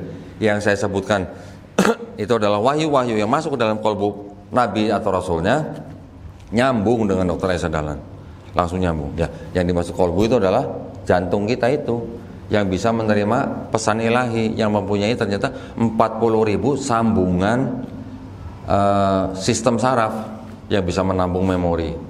Jadi kalau begitu, pertanyaan saya gini, kalau kitab Tanakh ini yang disebut dengan oleh orang Yahudi sebagai kitab Tanakh, Taurat, Nevi'im, Ketuvim, apakah yang disebut dengan Taurat itu tulisannya Nabi Musa? Bukan. Bisa buktikan bagaimana, Pak, caranya? Membuktikannya caranya bagaimana? Kita harus belajar kan, ditulisnya kapan, ditulis di mana, oleh siapa, kan gitu kan. Sampai abad ke-8 atau 9 yang disebut dengan Taurat atau disebut dengan Pentateuch ya. Pentateuch itu adalah 5 kitab Musa. 5 kitab Musa itu Kejadian, Keluaran, Imamat, Bilangan, Ulangan ya. Nggak usah dihafalin, Pak ya. Itu yang disebut dengan 5 kitab Musa, itu ternyata tidak ditulis oleh Nabi Musa alaihissalam. Ya. Kenapa? Karena ternyata itu baru ada atau baru tersusun kira-kira 1000 tahun setelah Nabi Musa. Kalau ini tahun atau abad 5 sebelum Masehi, Nabi Musa kan hidupnya abad ke-15. Gitu kan? Abad 15-14, ini baru abad 5. Bagaimana ceritanya Nabi Musa yang menulis? Tidak masuk gitu. Terus kemudian yang ini, yang disebut dengan Matius, Markus, Lukas, Yohanes, yang disebut dengan Injil. Apakah ini ditulis oleh Yesus sendiri? Ternyata juga bukan. Apakah ditulis oleh murid-murid Yesus? Ternyata juga tidak. Kalau di sini ada tradisi namanya Matius, Markus, Lukas, Yohanes, ternyata itu adalah nama-nama yang diatributkan oleh bapak-bapak gereja di abad kedua. Siapa yang mengatributkan? Santo Papias 130 Masehi, Santo Irenaeus 180 Masehi. Tidak ada ayat aku bernama Matius menulis untuk siapa? Nggak ada. Aku bernama Markus, nggak ada. Ya, jadi satu lagi, Mazmur. Kita mengenal dengan kata Zabur. Kalangan Kristen sendiri sudah berani memastikan bahwa yang menulis Mazmur bukan Nabi Daud, ya, atau paling tidak lebih dari satu orang.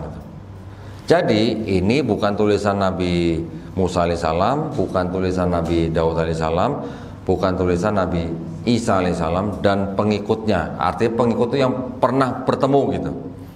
Kalau Quran kita ditulis berapa tahun menjadi mushaf setelah Nabi Muhammad SAW wafat? Berapa tahun kira-kira? Ketika zaman Khalifah Abu Bakar, itu kan nggak sampai 2 tahun sudah menjadi mushaf Quran.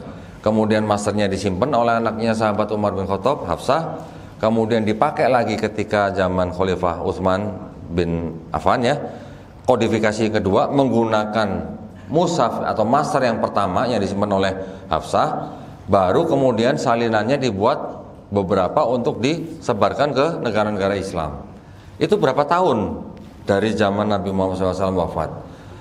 Abu Bakar 2 tahun, Umar bin Khattab 10 tahun, 10 tahun, Utsman 13 tahun kan?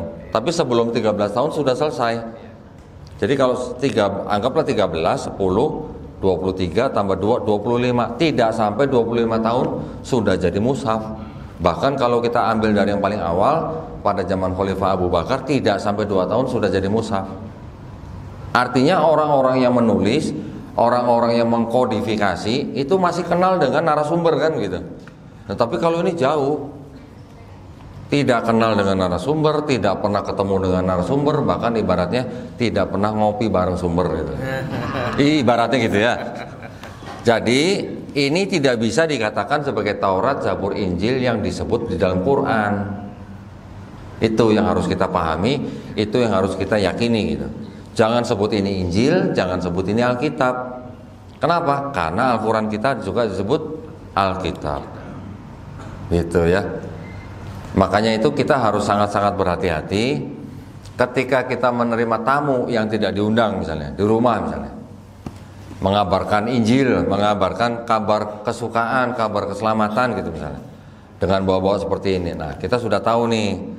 Tar dulu, ini yang mana? Protestan atau Katolik? Katolik apa Ortodok? Ortodok atau Ethiopia? Kenapa beda-beda? Nah, coba aja tanya begitu. Itu aja sudah membuat mereka bingung jawabnya. Ya, nanti tanya lagi Trinitas, kok ada yang Unitarian, ada yang Oneness gitu. Itu juga nanti mereka akan, oh itu sesat, itu bidat gitu katanya. Jadi kalau kita di Islam kita kenal istilah bid'ah, kalau di sana istilahnya bidat. Bidat itu sesat, keluar dari kelompok mereka. Gitu ya. Dengan hal-hal seperti itu, kita bisa mengusir mereka dengan ilmu. Gitu ya. Jangan kalau misalnya kita terima tamu, bawa brosur, bawa pamflet, karena kita Islam kita tidak mau didakwain oleh orang selain Islam, terus kita keluar ambil gagang sapu, terus ketika kita kejar-kejaran yang foto, yang salah kira-kira yang pegang gagang sapu apa yang pegang brosur? Yang pegang gagang sapu. Padahal kita adalah korban kan sebenarnya kan. Nah, jangan yang seperti itu gitu maksud saya. Ya, tapi kita harus belajar dengan ilmu. Paling tidak kita mengetahui akidah mereka, kita mengetahui sejarah mereka, supaya apa? Supaya kita tidak mudah dimurtadkan. Modusnya banyak sekali Pak nanti Pak. modusnya banyak sekali. Ya. Kira-kira begitu, mungkin kita bisa lanjutkan dengan sesi tanya jawab ya. Barakallahu fikum, semoga kita semuanya dilindungi dan dirahmati Allah Subhanahu wa taala. Wabillahi taufiq wal hidayah. Wassalamualaikum warahmatullahi wabarakatuh. Masya Allah, sudah makin menambah keyakinan kita lagi ya. Ya mungkin Islam dari lahir pun dengar ceritanya kayaknya jangan baru nih. Kayaknya gue segala aja nih baru juga. Ya. Kalau saya kan emang dengar cerita dan sebagainya kan karena keluarga juga gitu kan. Keluarga ya. Jadi memang sudah terbiasa juga dengar gitu. Juga sekarang suka sharing-sharing dan sebagainya. Tapi kadang-kadang suka emosi sendiri gitu kan. Logika kita nggak nyampe. Nggak nyampe. Ya. Oke, tentunya Bapak Ibu dengan adanya kajian kali ini dengan Bina Mualaf FRBJ tentunya menambah keyakinan ya. Gimana kita tentang Islam. Islam itu indah CJB ya. Baik, langsung saja nih Bapak Ibu. Saya kalau ngomong tanya udah angkat tangan dulu. Masya Allah. Saya buka pertanyaan nih. Ada guru kita, dua orang terlebih dahulu ya. Satu akhwat, satu iman dan satu untuk peserta dan Ustaz boleh Bapak yang belakang. Ya. Bisa dibantu ya Bapak Ibu untuk nama dan domisilinya ya. Assalamualaikum warahmatullahi wabarakatuh. Waalaikumsalam. Jadi saya ada beberapa saya dapat sharing dulu. Nah, banyak informasi yang saya tahu dan saya baca bahwa Yesus itu baru dijadikan Tuhan abad ketiga. Ada abad keempat ya, 3 abad di konsiliasi Nicea, yaitu diinisiasi oleh Kaisar Romawi. Pada saat itu dia menghimpun beberapa puluh pendeta di bagian besar dunia ini untuk dipaksakan konsep media. Nah, di mana sebetulnya secara mayoritas pendeta itu nggak mau dengan konsep si Kaisar ini. Akhirnya katanya informasi banyak yang dibunuh atau dan akhirnya bubar kemana-mana. Nah, apa pertanyaan saya? Apa hubungannya Kaisar itu dengan mempersatukan, memaksakan pemikirannya dengan kekuasaan politik di saat itu di Romawi? Yang kedua, khususnya untuk Indonesia sebelum masuk Belanda itu udah masuk duluan Spanyol kan, Portugis. Maka juga mereka punya konsep gold, glory, and gospel. Karena informasi literatur yang kebanyakan Indonesia masuknya agama Kristen Indonesia zaman Belanda dan Jerman ya, kalau jadinya. Mohon mungkin informasinya atas hal tersebut. Terima kasih. Assalamualaikum warahmatullahi wabarakatuh. Baik, bismillah. Jadi yang Bapak maksud tadi Konsili Nicea itu tahun 325 Masehi, Pak. Ya.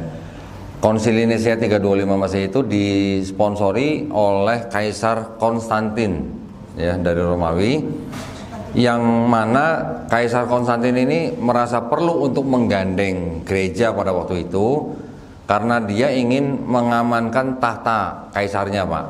Nah, kalau zaman dulu kan perebutan tahta itu kan mudah sekali gitu, ya, nggak pakai pemilu, nggak pakai kayak pemilihan yang dengan sistem sekarang gitu.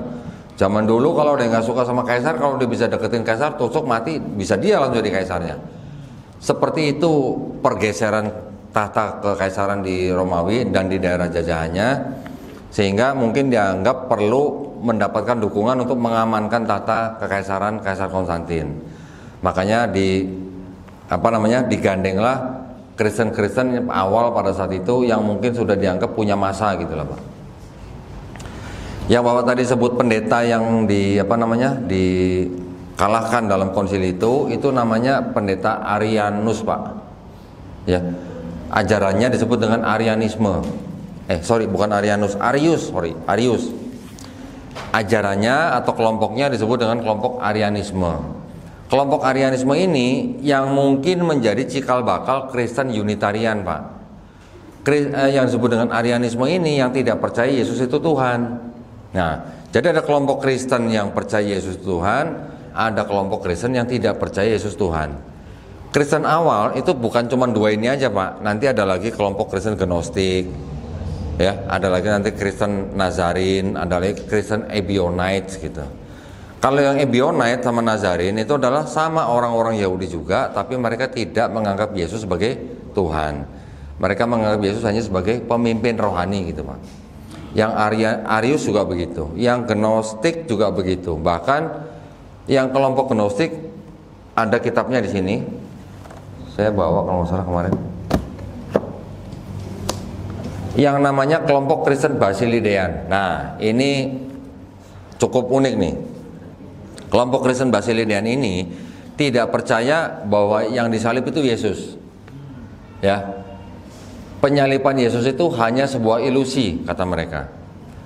Yang disalib bukan Yesus, tapi Simon orang Kinere. Kinere ya, bukan Cinere ya. Simon orang Kinere. Kenapa? Karena di dalam kitab yang ini, yang 4 gospel ini, yang Matius, Markus, Lukas, Yohanes, yang Matius, Markus, Lukas itu menceritakan bahwa ketika Yesus membawa salib ke Bukit Golgota, itu digantikan oleh seorang kulit hitam namanya Simon dari Kirene. Simon dari Kirene ini yang membawa ke Bukit Golgota. Tetapi di kitab di gospel yang Yohanes tidak diceritakan ada Simon orang Kirene. Kenapa? Karena ditengarai gospel Yohanes yang ditulis kira-kira tahun 95 Masehi itu ditulis untuk melawan kelompok Kristen yang Gnostik itu, yang Basilidean namanya. Ya. Jadi ada Kristen yang tidak percaya Yesus yang disalib. Nah, ini sesuai dengan Quran surat An-Nisa surah An-Nisa ayat ke 157 ya. Bahwa Nabi SAW tidak dibunuh dan tidak disalib. Nah, yang tadi Bapak sebut Konsili 325 itu adalah untuk membidatkan yang Arianisme itu, Pak. Ya, untuk menganggap bahwa yang Arianisme ini sesat gitu. Jadi ketika ada kelompok-kelompok banyak, nanti kelompok yang berkuasa itu kan tinggal dengan mudahnya bilang, "Oh, lu sesat, lu bidat," gitu aja. Karena ada urusannya sama politik gitu. Konsili Nisea 325 itu hanya istilahnya apa ya? Muktamar yang awal untuk urusan teologi mereka gitu. Sudah ada Trinitas belum Konsili Nisea? Pak, Bu? Belum ada Trinitas. Trinitasnya baru komplit adanya di Konsili Konstantinopel tahun 381 Masehi. Ya, ketika dinyatakan Roh Kudus juga punya hakikat yang sama dengan Tuhan gitu. Baru itu fix ada Trinitas. Kalau baru di Konsili Nisea 325 itu baru duinitas, Pak, karena baru Yesus dan Bapa gitu yang dianggap Tuhan gitu, Pak. Nanti sudah selesai belum itu akidahnya mereka? Belum. Dari Konsili Nisea 325, Konstantinopel 381, bikin lagi Konsili Efesus tahun 431 Masehi. Untuk apa ini? Nah, ini ada urusannya nih, kita juga pasti tahu nih umat Islam nih. Di Quran kita sering membaca di dalam Quran surat Al-Maidah ayat 116, di mana insya Allah nanti ada dialog antara Allah Subhanahu Wa Taala dengan Nabi Isa alaihi salam. Apakah kamu pernah menjadikan dirimu dan ibumu ya sebagai sesembahan kan? Kalau orang Kristen bilang Quran salah, Trinitas gak ada Maria, Trinitas itu Bapa, Yesus, Roh Kudus. Kenapa Quran bilangnya ada Nabi Isa, ada Allah, ada Maryam? Berarti Quran salah gitu. Ternyata di abad keempat, kira-kira tahun 350, itu timbul aliran Kristen yang menyembah Maria sebagai Tuhan. Nah, timbulnya di mana? Malah di daerah Arab. Namanya apa? Kelompok namanya Koliridianisme, Pak. Koliridianisme ini kelompok yang menyembah Maria sebagai Tuhan. Itu yang dibidatkan oleh Kristen ketika mereka bikin muktamar atau konsili di Efesus tahun 431 Masehi. Jadi mereka menetapkan Maria sebagai Theotokos gitu, bunda penghantar Tuhan ke bumi gitu. Jadi Tuhan mau ke bumi harus dihantar gitu, sama bundanya gitu. Ya, itu membidatkan kelompok Koliridianisme itu. Nanti ada lagi konsili 451 di Kalsedon menyatakan Yesus sepenuhnya manusia, sepenuhnya Tuhan. Sudah selesai belum? Belum. Bikin lagi konsili di Konstantinopel II tahun 553 Masehi. menetapkan bagaimana memisahkan sifat ganda Yesus tanpa meninggalkan Kristusnya. Nah, pusing-pusing tuh. Ya. Bikin lagi konsili tahun 681 di konsili Konstantinopel III. Yesus itu punya satu kehendak atau dua kehendak gitu. Nah, Yesus sebagai manusia yang sepenuhnya manusia sepenuhnya Tuhan, kehendaknya satu berdua gitu. Nanti bikin lagi konsili di Nisea II tahun 787. Bagaimana menyembah Yesus sebagai ikon. Nah, jadi konsili-konsili itu adalah konsili-konsili yang membentuk dan mengokohkan akidah mereka. Gitu Pak ya. Yang kedua tadi mengenai apa tadi? Islam di Indonesia ya. Ketika Eropa mulai ketika Eropa kalah di perang salib dari mulai abad ke berapa? 11 sampai abad 13 atau 14 ya. Kira-kira 300 tahun Eropa kalah di perang salib, mereka mencetuskan apa? Bagaimana untuk menguasai dunia ini gitu kan. Makanya ketika Ratu Isabella yang di dalam perjanjian membelah bumi menjadi dua bagian, barat untuk Spanyol, timur untuk Portugis sampai ke Indonesia karena memang menyebarkan misi 3G Pak ya. Waktu itu masih 3G Pak, sekarang udah 5G Pak mungkin ya. Dulu 3G apa? Gold, glory, gospel.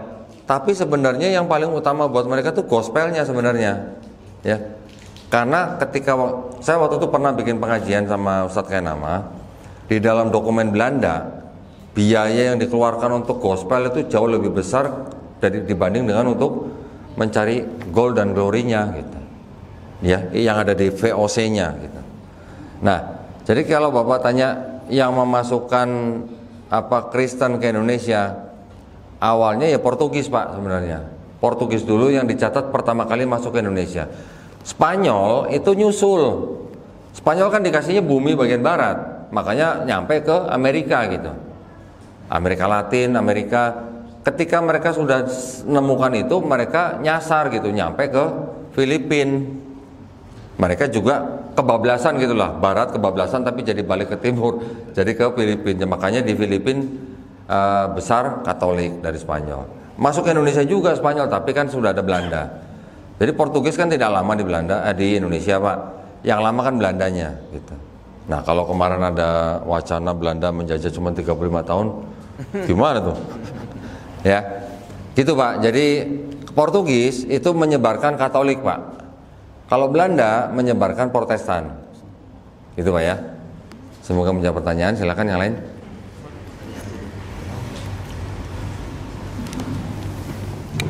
Assalamualaikum Waalaikumsalam warahmatullahi wabarakatuh. Sebelumnya saya memperkenalkan diri dulu, saya Bu Eli, sebenarnya dari grup yang di Aksiana ya Pak Budi, yang titik temu dan Mualaf Center Indonesia. Seperti yang tadi Kono dibilang kan sekarang ya banyak yang suka dengan kita mau dibelikan rumah. Ini yang saya alami ini. Kakak kandung saya, istilahnya kita kalau saya ini kan cici gitu ya. Waktu ibu saya meninggal itu tidak dikasih tahu. Belum lama. Dulu saya pernah sampai bilang gitu ya kok ya, mau dibelikan rumah nih ya. Saya udah nyari kemana-mana ya, ada yang murah, tapi dengan syarat harus pindah ke agama mereka. Ya. Nah, terakhir kemarin saya kan ganti nomor WA gitu ya. Dia memaki-maki katanya, lu ngapain katanya, pakai hubungi dia ganti nomor. Dan kan udah lama tidak mengucapkan Natal itu yang alami.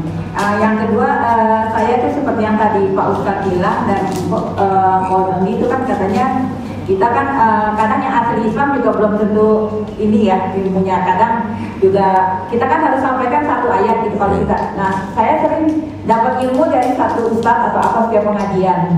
Pasti dari yang asli Islam bilangnya jangan sok tahu. Kamu katanya masih belum baik. Mualaf itu tidak boleh komentar. Nah itu sering saya suka menghadapi gitu. Kan kita harus saling Pak Ustadz ya, meskipun mereka tuh asli Islam istilahnya. Nah itu bagaimana? Sering saya tuh mendapat ya cibiran gitu yang dari asli Islam gitu. Mendingan Ustadz Ridho jawab. Silakan Ustadz. Emang kalau dia bilang ibu asli Islam, kalau dia bilang dia asli Islam berarti Islam ibu KW gitu. Walhasil gini Bu, bahwa di dalam setiap perjalanan kita menuju Allah Subhanahu wa taala itu akan senantiasa ada namanya awaiq, akan senantiasa ada namanya aral melintang ya. Dan ini dialami bukan hanya oleh istilahnya Bapak Ibu sekalian yang sebelumnya belum beriman kepada Allah kemudian beriman kepada Allah, bahkan mereka-mereka yang Islam secara keturunan pun untuk menjadi manusia yang taat terkadang penghambatnya dari keluarga sendiri ya, itu bisa kita temukan. Dan juga kalau kita lihat dalam sejarahnya bagaimana para sahabat radhiyallahu taala anhum wa ardhahum seperti Sayyidina Mus'ab bin Umair radhiyallahu taala anhu wa ardhah, ketika beliau memilih untuk masuk Islam itu juga kan sama. Pertama kali yang beliau dapatkan rintangannya dari keluarga, sampai akhirnya beliau rela meninggalkan kekayaannya ya. Tadinya beliau itu jangankan istilahnya rumahnya, parfumnya aja itu udah punya parfum sendiri yang kalau beliau lewat itu teridentifikasi Mus'ab bin Umair baru lewat karena aromanya khas ya. Tapi dengan rintangan yang beliau dapati dari keluarga segala macam, akhirnya beliau tetap bertahan dalam akidahnya hingga di masa wafatnya itu nggak punya apa-apa kecuali sehelai kain yang kalau ditarik untuk nutupin muka kelihatan betisnya, ditarik untuk nutupin betis kelihatan sebagian mukanya sampai dadanya, tapi tetap teguh dalam iman. Jadi memang untuk bisa sampai kepada level yang lebih tinggi itu mesti ada cobaan, dan makin tinggi level kita ujiannya makin berat ya, ujiannya makin berat. Dan mungkin bisa dari pertanyaan Ibu kita bisa ambil sebuah motivasi bagaimana kita berusaha meniru Rasulullah SAW dalam menghadapi setiap ujian dan tantangan tersebut. Rasulullah juga siapa penantang utamanya, siapa penguji utamanya? Pamannya ya, pamannya yang dulu ketika beliau lahir dia adalah orang yang paling bahagia sehingga memerdekakan Thaibah al-Aslamiyah. Waktu Rasulullah lahir itu kan Abu Lahab saking senangnya punya keponakan lahir dalam keadaan yatim, dia merdekakan ya, dia punya budak Thaibah al-Aslamiyah. Tapi di kemudian hari malah justru jadi musuh utamanya. Tapi Rasulullah SAW untuk menuju kepada Allah Subhanahu wa taala dan melakukan tugas-tugasnya tidak bergeming dengan itu, dengan tetap memberikan akhlak yang baik. Karena memang beberapa testimoni teman-teman kita yang ada di Eropa, kalau mereka lagi dikasih kesempatan untuk sambutan ya testimoni keislaman mereka, umumnya mereka itu menyampaikan pendapat gini kok, menyampaikan sebuah penelitian bahwa seringkali penyebab orang Islam di Eropa itu karena melihat akhlak seorang Muslim. Umumnya demikian ya. Artinya itu jadi salah satu faktor yang besar. Termasuk saya dan keluarga saya. Waktu itu ada seorang dari Amerika belajar di Darul Mustafa di Tarim, sekelas sama saya. Dia dikasih tausiah, dikasih kesempatan tausiah malam Jumat, testimoni dia. Dia bilang, saya ini pertama masuk Islam itu tahu lewat internet. Tahu Islam lewat internet gara-gara ngelihat ceramah Abu Umar. Siapa sih ini orang? Akhirnya saya pelajari, kemudian saya cari di mana di sini ada perwakilan Muslim. Dia masuk Islam. Kemudian dia bilang, saya sangat berharap orang tua saya juga masuk Islam, dan saya minta doanya. Dan subhanallah beberapa tahun kemudian keinginan diijabah, orang tuanya masuk Islam. Yang menyebabkan orang tuanya masuk Islam adalah apa? Akhlak si anak ini yang berubah ya, dari yang tadinya mungkin hubungan dengan orang tua biasa-biasa aja, nggak ada birrul walidain, nggak ada berbuat baik, tapi setelah dia masuk Islam jadi berbuat baik. Makanya tadi itu kan di dalam pokok utama pelajaran yang harus kita pelajari sebagai seorang muslim, jangan kita lewatkan yang ihsan tadi. Jadi siapapun dia yang menjadi penghalang kita tetap berusaha dalam akidah kita dengan seperti yang tadi perlu disampaikan, bahwa kita tetap harus menjaga hubungan baik dengan siapapun selama yang dia minta dari kita bukan hal yang membawa kita kepada maksiat kepada Allah. Tapi kalau yang dia minta dari kita adalah kemaksiatan kepada Allah, bukan hanya sekedar murtad nih, maksiat aja. Ayolah, mumpung Natal nih, ada dikit sosis babi. Nah di sini baru muncul konsep yang disampaikan oleh baginda Nabi SAW, la ta'ata li makhluqin fi maksiatil khaliq. Nggak ada namanya ketaatan dengan makhluk manapun selagi perintah yang dia perintahkan mengarah kepada kemaksiatan kepada Allah. Tapi kalau untuk berbuat baik, Al-Quran sendiri bilang, wa in jahadaka ala an tusyrika bima laysa laka bihi ilm fala tuti'huma wa shahibhuma fid dunya ma'rufa. Kalau orang tuamu tetap terus-terusan minta kamu supaya murtad kembali, jangan diikutin. Tapi tetap wa shahibhuma fid dunya ma'rufa, pergaulilah mereka di dunia dengan cara yang baik. Allahu a'lam. Mungkin tambahin? Cukup lah caranya. Udah panjang begitu udah. Kalau saya dibilang nggak boleh nyampaikan satu ayat, tadi kan kalau Doni bilang kita biarpun cuma satu ayat kan kita meskipun dia ahli Islam, tapi kita yang mualaf katanya nggak boleh gitu. Padahal dia lakukannya yang di luar dari Islam, nggak sesuai dengan ajaran Islam gitu. Ya gini aja Bu, jangan terlalu dipikirkan lah yang begitulah. Kalau kita tahu kita sudah masuk Islam dengan kebenaran Islam, dengan ayat tertentu misalnya, Ibu mau sampaikan aja, gitu, nggak usah takut gitu Bu, sampaikan aja. Ya. Insya Allah apa yang kita sampaikan itu udah bukan ranah kita lagi. Yang penting Ibu sudah menyampaikan ayatnya kan. Selanjutnya terserah Allah, bukan urusan kita lagi gitu. Ya Bu ya. Silakan yang lain. Ada lagi? Ya.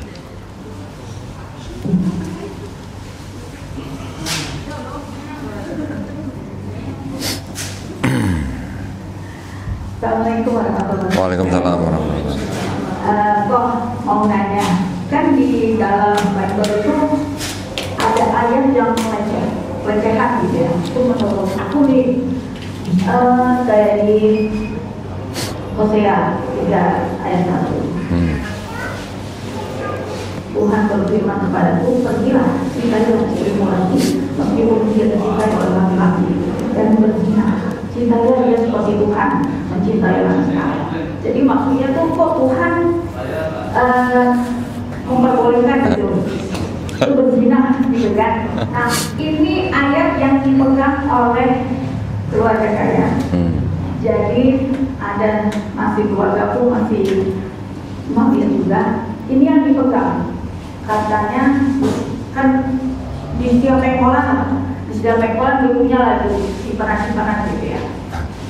Tapi justru mereka itu ngejasnya bahwa Nabi dulu aja cabul.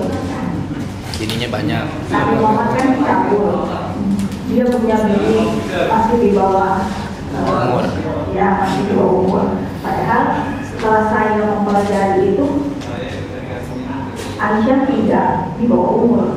Beliau sudah berusia 15 tahun karena beliau pernah ikut berperang. Yang saya bingung, kok orang yang punya kitab sucinya gitu, apa mereka nggak paham gitu tentang pelecehan kepada Tuhan mungkin? Ini apa ya kok? Maksudnya aku memberikan masukan, memberikan dakwah gitu pada keluarga besar itu asalnya kata Ustaz ini. Baiknya tuh seperti apa gitu. Thank you Bang. Baik, jadi seperti yang tadi saya jelaskan bahwa Kristen ini kan menggunakan kitabnya Yahudi kan. Tapi mereka sendiri kan menafsirkan kitabnya Yahudi dengan kacamata mereka sendiri.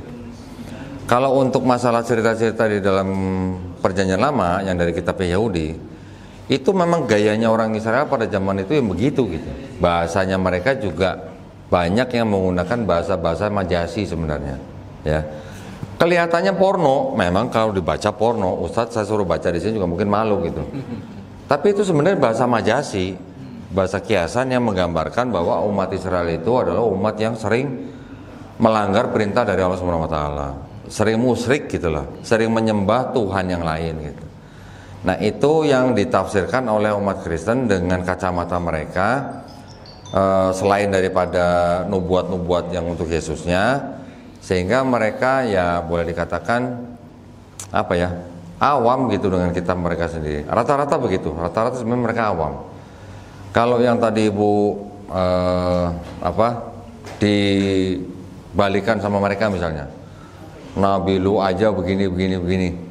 Mudah itu Bu jawabannya, kalau belajar sedikit aja. Nggak perlu belajar panjang-panjang, nggak usah sampai jadi profesor gitu, nggak perlu lah. Kalau hanya masalah jumlah istri banyak misalnya, tanya aja ke dia, Nabi Daud istri berapa? Nabi Salomo istri berapa? Nabi Musa di Bible Nabi Musa poligami nggak Bu? Hah? Dan di syariatnya diperbolehkan poligami lebih dari 10 katanya. Masalahnya di kitabnya orang Israel yang tentang Nabi Musa itu ada dua Taurat namanya. Yang lima kitab Musa itu ada 2 Taurat. Satu Taurat Yudea, satu Taurat Samaritan. Yang Taurat Yudea Nabi Musa poligami, yang Samaritan nggak poligami. Oh, khilaf riwayat. Gimana dong? Nah, tapi gini, balikin ke dia. Apakah Islam mengajarkan poligami? Sebelum Quran diturunkan sudah ada belum poligami? Sudah ada. Poligami yang ada sebelum Quran diturunkan kan unlimited Bu. Nah, justru dengan adanya Islam, adanya Quran, poligami itu diatur, gitu. Ya kan? Malah ada dengan syarat yang berat. Kalau nggak bisa adil, nikahilah satu saja. Satu-satunya kitab suci di seluruh dunia yang bilang nikahilah satu saja cuman Quran. Bible aja malah nggak nulis. Kalau Bible nulisnya apa? Apa yang sudah persatukan Allah tidak boleh diceraikan manusia. Tapi kan itu nggak ada urusan dengan poligami sebenarnya. Gitu. Nanti nggak boleh, kalau ajarannya nggak boleh. Terus nanti ada lagi ayat yang mereka bilang laki-laki akan meninggalkan orang tuanya dan menjadi satu daging dengan istrinya gitu. Itu juga nggak ada urusan atau nggak ada kolerasi langsung dengan poligami. Abraham poligami, Yakub poligami. Saya bisa sebutkan 28 tokoh di dalam Bible yang poligami. Dan di dalam Bible sendiri tidak ada larangan khusus poligami untuk jemaat. Yang ada larangan poligami hanya untuk raja, gembala, dan diaken. Diaken tahu ya, pekerja gereja. Untuk jemaat nggak ada. Malah kalau di Perjanjian Lama ada aturannya. Kalau poligami atau punya istri lebih dari satu tidak boleh pilih kasih. Malah ada aturannya begitu. Nah, kalau mereka mencibir atau mengolok-olok tentang istri Nabi yang banyak, gampang sekali menjelaskannya. Tanya dia, Nabi sebelum poligami istrinya satu, nikahnya berapa tahun gitu? Selirnya banyak, 14. Hah? Selirnya banyak. Selir siapa? Selirnya raja. Enggak, ini lagi ngomongin Nabi. Nabi Muhammad SAW sebelum berpoligami istrinya berapa? Satu kan? Berapa tahun nikahnya? 25 tahun pernikahan perak. Gitu kan? Nabi berpoligami kan ketika Siti Khadijah sudah meninggal dunia, baru berpoligami, itu pun juga dengan hikmah. Artinya apa? Misinya apa? Ada misi untuk persaudaraan, ada misi kenegaraan, juga ada misi ilmu kan? Nah, itu. Kalau misalnya sekarang sampai ada bicara itu Nabi lu menikahi anak kecil misalnya, anggap aja bener omongan dia, anggap aja ya. Tanya di Bible-nya, Nabi Ishak menikahi Ribka umur berapa? Gitu. 3 tahun. Ya. Kemudian Nabi Daud berzinah dengan istri panglimanya sendiri ketika istrinya itu umur berapa tahun? Bisa dihitung, walaupun tidak tertulis, tapi bisa dihitung. Umurnya 7 sampai 9 tahun. Yang namanya Betseba. Ya, Daud berzinah dengan Betseba ketika Betseba umurnya 7 sampai 9 tahun. Saya punya hitungannya. Ribka yang dinikahi oleh Nabi Ishak 3 tahun. 3 tahun mau diapain coba? Kita berpikir positif aja ya. Bukan berarti anak kecil perempuan 3 tahun dinikahi itu artinya langsung ditiduri, bukan. Bangsa Semitik atau bangsa Timur Tengah seperti Yahudi, Arab, itu mereka punya tradisi yang namanya kalau menikahi seseorang anak perempuan yang masih usia dini, bukan berarti langsung ditiduri. Ada yang namanya bertunangan gitulah. Nanti kalau perempuan itu sudah akil balik, baru berumah tangga. Tanya lagi ke mereka, mamanya Yesus atau orang Belanda bilang maminya Yesus ketika hamil itu umur berapa? Tahu nggak gitu? Mungkin nggak tertulis di Bible, tapi ada dokumen sekunder mereka umur 12 tahun maminya Yesus waktu mengandung gitu. Maria. Maria 12 tahun, Yusuf umur berapa? 90 tahun. Jadi kalau Nabi Muhammad SAW usia 53 tahun menikahi Aisyah yang dikatakan usia 6 tahun dan berumah tangga umur 9 tahun, dikatakan kakek-kakek menikahi anak kecil, tanya Yusuf umur berapa tahun, Maria umur berapa tahun, gitu. Dia pasti nggak tahu kalau dia nggak belajar. Ada dokumennya, saya punya kitabnya namanya Protevangelium of James. Maria umur 12 tahun, Yusuf umur 90 tahun.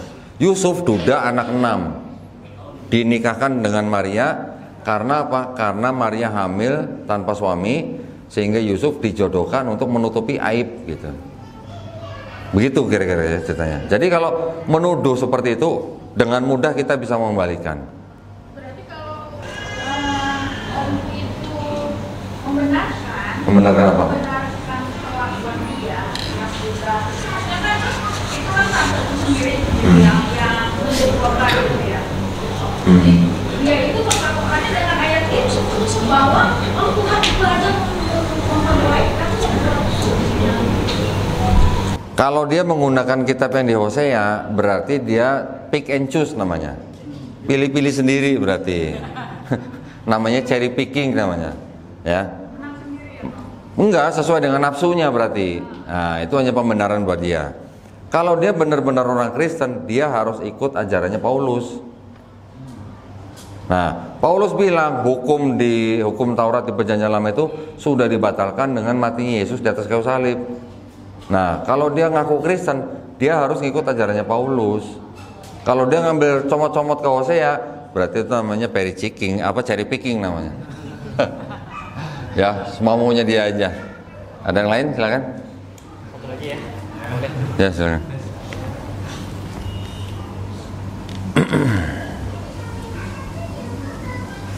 Assalamualaikum warahmatullahi wabarakatuh. Waalaikumsalam warahmatullahi wabarakatuh.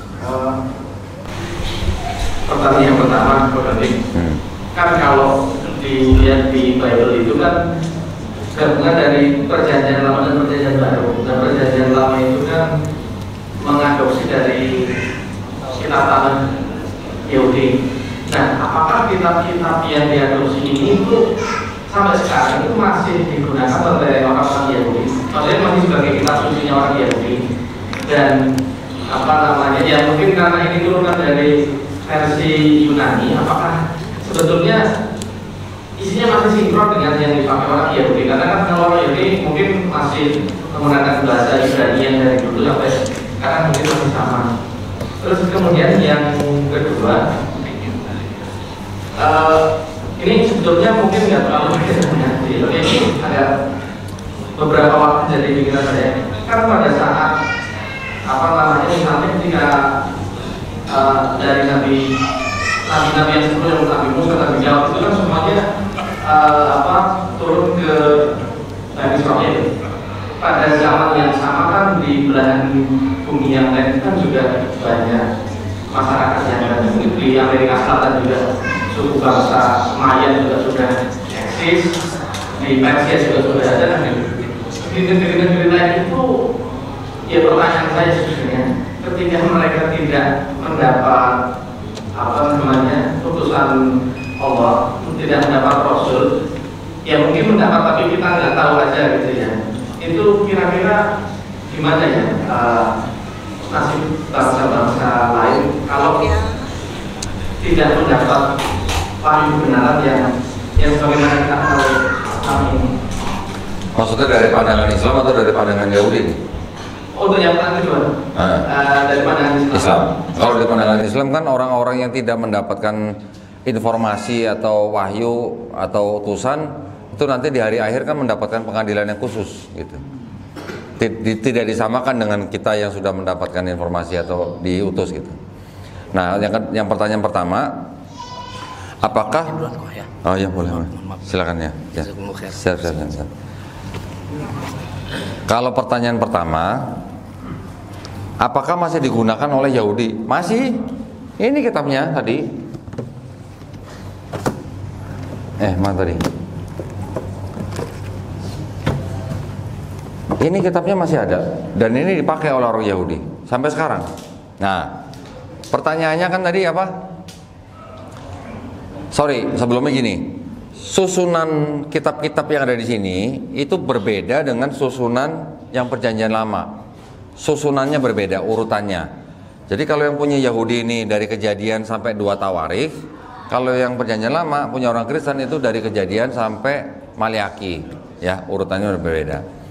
Terus kalau tadi ditanya apakah itu tadi diterima terjemahan Yunaninya sama Yahudi.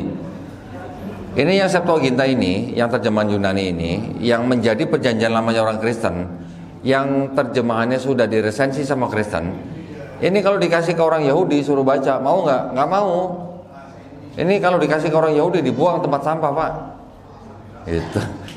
Ya, jadi ini tidak diterima oleh kalangan Yahudi. Gitu, Pak. Ya. Saya rasa cukup. Ya gitu aja ya. Saya juga harus geser ke tempat lain ini, mohon maaf. Jadi mudah-mudahan apa yang kita dengarkan hari ini bisa melindungi kita semua ya. Amin. Saya kembalikan ke MC. Barakallahu fikum.